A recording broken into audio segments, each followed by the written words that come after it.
Imagine waking up one morning checking your bank account and realizing that while you were sleeping, your money quietly made more money. Not because you won the lottery, not because you found some secret investment, not because you became the next billionaire entrepreneur, just because years ago you made one simple decision. $500. That's it. Most people hear that number and immediately dismiss it. $500 a month doesn't sound life-changing. It doesn't sound like wealth. In fact, it sounds small. Too small. And that's exactly why almost everyone misses the opportunity hiding inside it. Because the greatest financial force in the world doesn't look impressive in the beginning. It looks boring, slow, almost invisible. But by the end of this video, you're going to see a number so shocking that it might completely change the way you think about money forever. And the crazy part? The math isn't complicated. The challenge is believing it before it's too late. Picture two people. Let's call them Alex and Ryan. They're both 25 years old. They both have jobs. They both earn roughly the same income. They both dream about financial freedom, but there's one difference. Alex decides to invest $500 every month into a simple index fund. Ryan decides he'll start later. After all, life is expensive. There are bills, vacations, new phones, weekend dinners. And besides, what's the rush? A few years won't matter. At least that's what Ryan believes. So while Alex starts investing, Ryan waits. 1 year passes, then 2, then 5. Nothing dramatic happens. Alex doesn't become rich. There are no luxury cars, no mansion, no dramatic success story. Just the same boring habit. $500 every month, again and again. Meanwhile, Ryan feels justified. See, nothing happened. Investing isn't magic. But hidden beneath the surface, something extraordinary has already started. Because money follows a rule that most people never truly understand. A rule so powerful that Albert Einstein supposedly called it the eighth wonder of the world. Compound growth. And compound growth doesn't reward intelligence first. It rewards time. That's the part most people underestimate. Because human brains are terrible at understanding exponential growth. We're wired to think linearly. If you save $500 this month and another $500 next month, your brain naturally expects progress to move in a straight line. But wealth doesn't grow in straight lines. It grows like a snowball rolling down a mountain. Tiny at first, then larger, then suddenly unstoppable. Money works the same way. The dollars you invest earn returns. Then those returns begin earning returns. And suddenly you're no longer growing wealth with your own money alone. Your money starts working alongside you. After 10 years, Alex has personally invested $60,000. But because of compound growth, the account isn't worth $60,000. It's worth significantly more, around $100,000.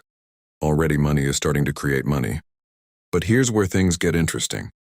After 20 years, Alex has invested $120,000, yet the portfolio is now approaching $380,000. Notice something strange? The growth is accelerating. The account is increasing faster than the contributions themselves. And then comes the stage that changes everything. Year 30. Alex has contributed a total of $180,000, but the portfolio has exploded to nearly $1.1 million. Only $180,000 came from Alex's pocket. More than $900,000 came from growth, not from working extra hours, not from chasing trends, from patience. Time is the real millionaire maker. But here's the painful part. Remember Ryan? The one who waited? Let's say Ryan finally decides to start investing at age 35 instead of 25. Same $500 and same investment, same monthly contribution. The only difference is 10 lost years. Surely 10 years can't make that much difference, right? Wrong. By retirement age, Ryan ends up with hundreds of thousands less. In many scenarios, nearly half the wealth Alex accumulated. Think about that. 10 years, that's all. Not because Ryan invested less each month. Not because Ryan made bad choices. Simply because Ryan delayed. And that's the silent cost nobody talks about. The price of waiting isn't visible today. It becomes visible decades later. Every year you delay isn't just a year lost. It's decades of future growth erased. Imagine planting 2 trees, one today, one 10 years from now. You water them equally. You care for them equally. But the first tree will always tower above the second, not because it received better treatment, because it had more time. Money follows the same law.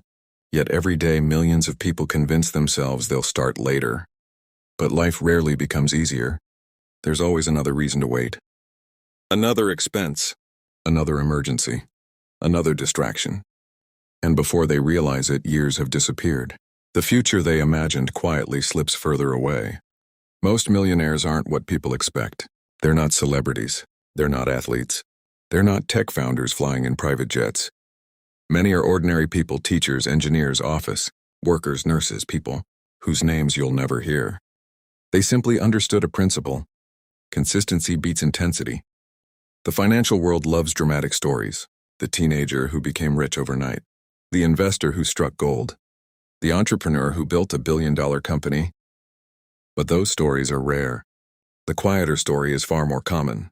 A person invests consistently for decades, ignores the noise, avoids panic, keeps going, and eventually wakes up wealthier than they ever imagined.